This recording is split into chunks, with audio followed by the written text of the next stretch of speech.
Hi dear friend, हम सभी देख रहे हैं स्ट्रेंथ ऑफ मटेरियल का ये लेक्चर नंबर 20 और लेक्चर नंबर 20 में हम डिस्कस करने वाले हैं केस थर्ड, कैलकुलेट एलोंगेशन इन अ टैपर्ड बार अंडर एक्सियल लोडिंग।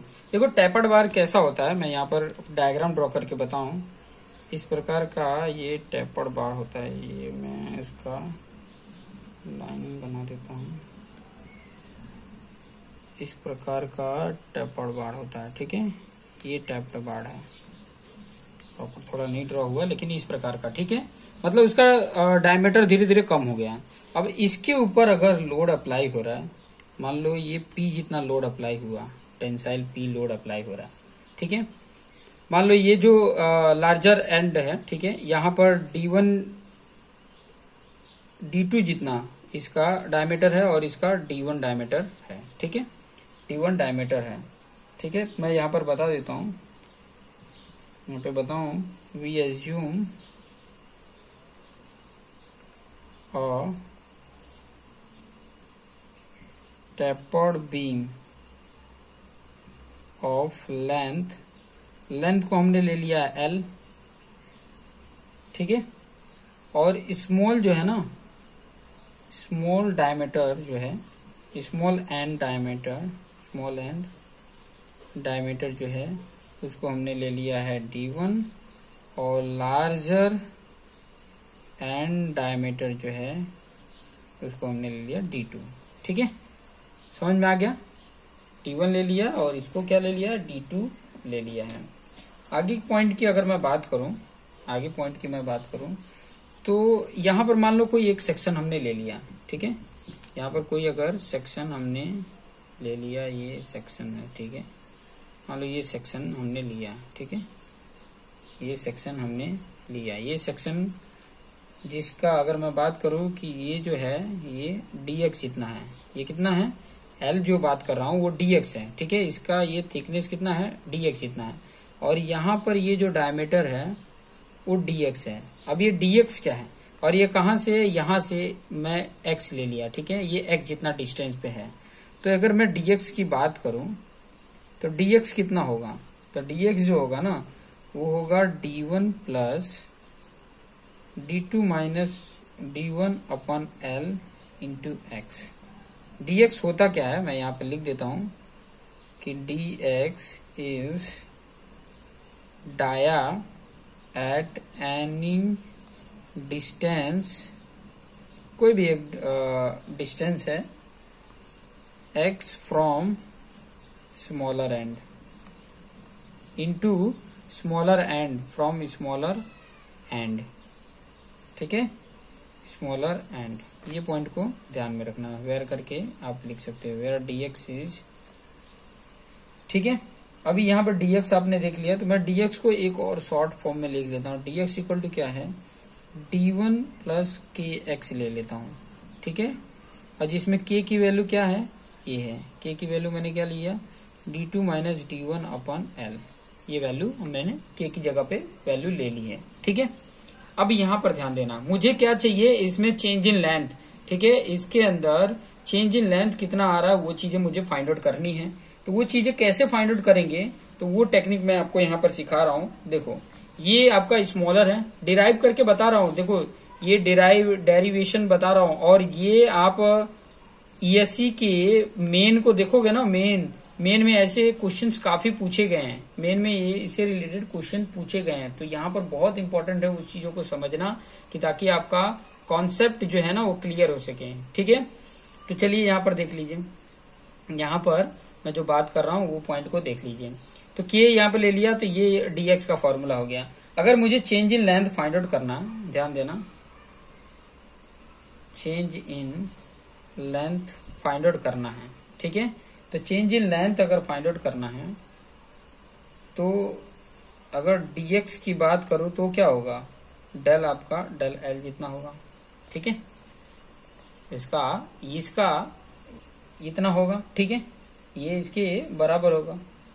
तो अगर मैं dl, ये जो डेल L है, ठीक है, d इंटू डेल L की मैं अगर मैं बात करूं तो डेल L क्या होगा, ठीक है। डेल L की अगर मैं बात करूं तो ये क्या होगा, इसके साथ इंटीग्रेशन करने पड़ेंगे तभी तो होगा।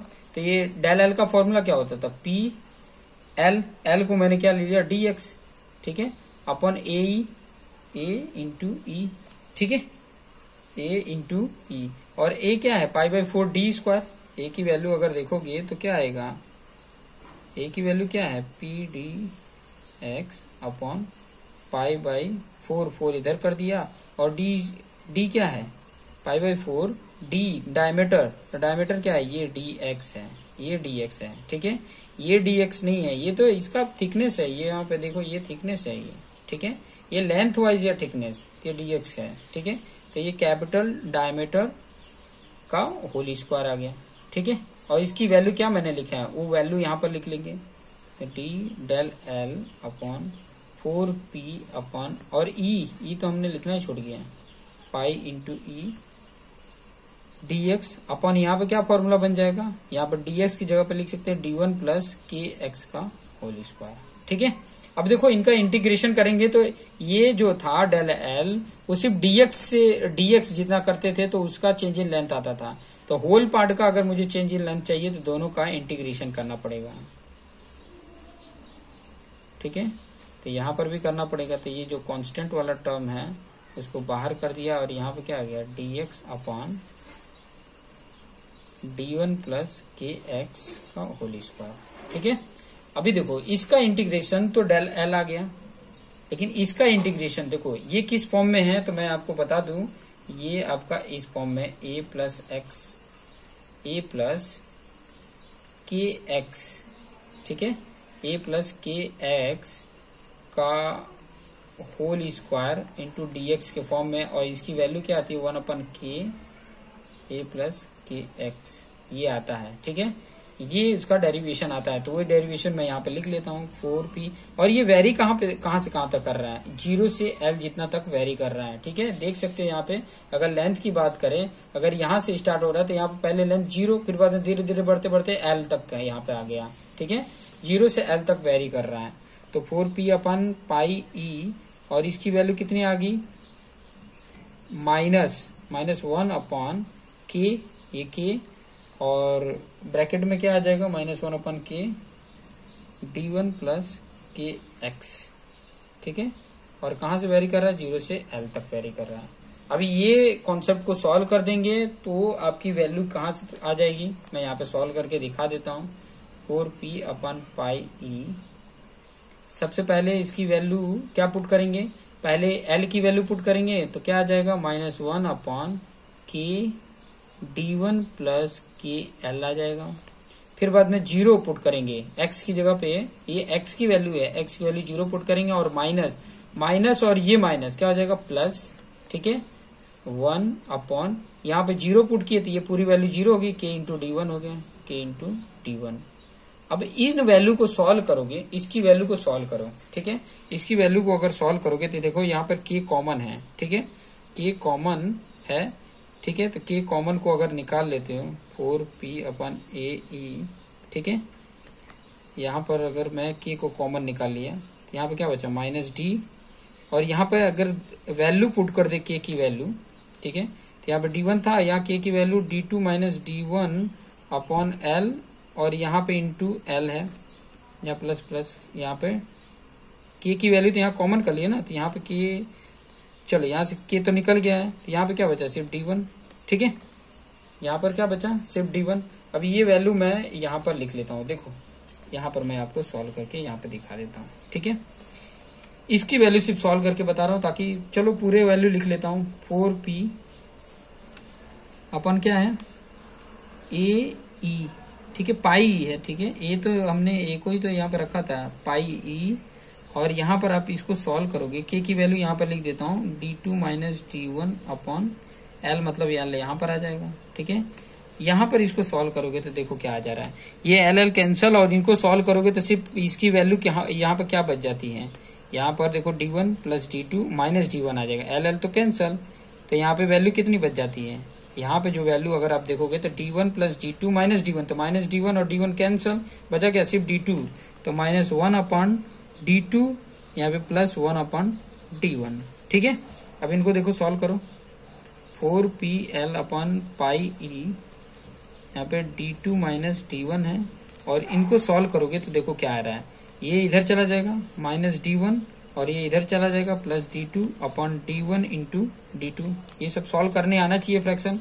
अभी यहाँ पे देखोगे तो ये देखो D2 माइनस D1 की तरह हो रहा है, तो ये इसके साथ कैंसल, बचा क्या 4PL अपॉन पाई ई D1 इंटू D2। तो ये आपका डेल एल का फॉर्मूला आ गया, ठीक है, ये आपका फॉर्मूला आ गया। तो ये आप कॉन्सेप्ट को देखोगे तो आपको आसानी से ये कॉन्सेप्ट समझ में आ जाएंगे, कि ताकि आपका जो कंफ्यूजन है ना वो क्लियर हो सके, ठीक है, जो कंफ्यूजन है वो क्लियर हो सके। इसीलिए मैंने ये एग्जाम्पल लेके, और आपको देखो डिराइव करने के लिए भी आ सकता है। ये जो फॉर्मूला है ना, ये फॉर्मूला लिख देगा डिराइव दिस फॉर्मूला। तो कैसे फॉर्मूले को डिराइव करोगे, तो calculate elongation of tapered bar due to axial loading करोगे, और जो मैंने अभी डेरिवेशन करके बताया कि कैसे इसका ये आया टैपर्ड बार का डेरिवेशन, तो ये आप इस वे में आप कैलकुलेट करके यहाँ पर बता सकते हो, ठीक है। बहुत ही इजी कॉन्सेप्ट मैंने करके सॉल्व करके बताया है। आप इस तरीके का इंटीग्रेशन वैल्यू पुट करोगे और आप इस तरीके से कैलकुलेट करके बता सकते हो। आसान है, नहीं समझ में आ रहा है तो कमेंट करके जरूर बताएं, और वीडियो को 2-3 बार देख लें। मुझे ऐसा लगता है कि आपको आसानी से समझ में आ जाएगा, ठीक है। इस तरीके के क्वेश्चंस भी कई सारे पूछे गए, इससे रिलेटेड काफी क्वेश्चन पूछे गए हैं। आप जो 25 इयर्स के पेपर को सॉल्व करके काफी क्वेश्चन इससे पूछे गए हैं, तो ये देखते रहिए। नेक्स्ट बार हम करेंगे, नेक्स्ट क्वेश्चन जो वीडियोज बनाएंगे वो आपका आ जाएगा calculation of elongation of prismatic bar का करेंगे, और ड्यू टू सेल्फ लोडिंग के कारण जो उसके अंदर इलोंगेशन आता है वो क्या आता है, उसके क्या फॉर्मूला होते हैं, वो चीजों को हम नेक्स्ट वीडियो में देखेंगे। इससे रिलेटेड चलो मैं एक एग्जाम्पल करके बता देता हूँ, देखता हूँ कौन सा एग्जाम्पल पूछा है, कि ताकि मैं एग्जाम्पल आपको समझा सकूं, ठीक है। कुछ एग्जाम्पल्स जो पूछे गए हैं वो एग्जाम्पल मैं आपको यहाँ पर बता देता हूँ, ठीक है। पूछे गए क्वेश्चंस वो मैं यहाँ पर आपको बता दूं, कि ताकि आपका जो कॉन्सेप्ट है, इसके पहले वाले वीडियो से रिलेटेड भी काफी कुछ क्वेश्चन पूछे गए हैं। जो नॉन प्रिज्मेटिक बार था उससे रिलेटेड भी कुछ क्वेश्चन पूछे गए हैं। तो अगर आप देखते रहेंगे तो रियली आपका कॉन्सेप्ट जो है ना वो क्लियर हो जाएगा। बहुत सारे क्वेश्चन हैं, ठीक है।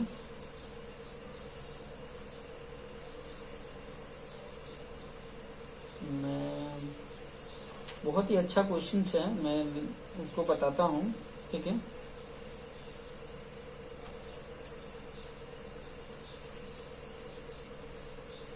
अगर नहीं है तो मैं एक, चलिए कैसा क्वेश्चन पूछा है ना, मैं वही आइडिया बता देता हूँ कि ऐसे एक डाउट के क्वेश्चंस आए थे, वो टॉपिक को लेकर मैं यहाँ पर समझा देता हूँ, ठीक है। तो पॉइंट ये था, ठीक है, पॉइंट ये बोला था कि जैसे कि मान लो कोई स्टेप बार आपने ये लिया, ठीक है, ये स्टेप बार आपने लिया, स्टेप बार आपने लिया, और आपको पता है कि ये P लोड लग रहा है, यहाँ D1 है, ये D2 है, और ये L जितना लेंथ है, तो इसका चेंज इन लेंथ जो आया वो कितना आया 4PL upon pi D1 into D2 into E आया, ठीक है। ये आपका फॉर्मूला तो आया, ठीक है। इस प्रकार का अगर टैपर्ड बार है और इस प्रकार की कंडीशन है तो ये वैल्यू आई है। तो उसमें क्वेश्चन कैसा पूछा था, क्वेश्चन ये बोला था कि अगर मान लीजिए, ठीक है, क्वेश्चन ये पूछा था कि अगर, चलिए कोई बात नहीं, इस तरीके का अगर क्वेश्चन पूछता है ना टैपर्ड बार का, तो आप इस तरीके से फाइंड आउट कर लोगे, ठीक है। कोई अगर डाउट होता है ना तो इसको रिलेटेड क्वेश्चन पूछिए, कि ताकि मैं आपके जो डाउट है ना वो क्लियर कर सकूं, ठीक है। ऐसे क्वेश्चंस काफी सारे पूछे गए हैं, आप देखिए एक बार। अगर आपने देखो, मैं अगर इसके ESC की अगर मैं बात करूं ना, तो ESC में इससे रिलेटेड काफी बार देखो, ये 15 मार्क्स का क्वेश्चन पूछा था, डेरिवेशन जो अभी मैंने करके बताया था, ये 15 मार्क्स का ये क्वेश्चन पूछा था। और भी क्वेश्चंस पूछे गए हैं, मैं यहाँ पर बता देता हूँ कि और भी कैसे क्वेश्चन पूछे गए हैं, ठीक है। एक क्वेश्चन और पूछा था कि compute the total elongation caused by an axial load 100 kilonewton applied to a flat bar 20 mm thick tapered from a width of 120 mm to 40 mm in length of 10 meter as shown in figure, assume E। तो इसमें आपने value put करके और find out करके बताना था कि इसमें टोटल इलोंगेशन कितना हो रहा है। तो इस तरीके के क्वेश्चंस कई बार पूछ चुके हैं, ठीक है। और ये क्वेश्चन भी मेरे ख्याल से देखिए 20 मार्क्स का क्वेश्चन पूछा था, और भी क्वेश्चंस पूछे गए हैं, ठीक है। तो काफी सारे क्वेश्चंस हैं, आप देखते रहिए और अपने जो कॉन्सेप्ट है वो क्लियर करते रहिए, ठीक है। So thank you for watching this video. आप देखते रहिए और अपने आप को बेटर बनाते रहिए, और चैनल को सब्सक्राइब कर लीजिए अगर नए हैं तो। Thank you for watching this video.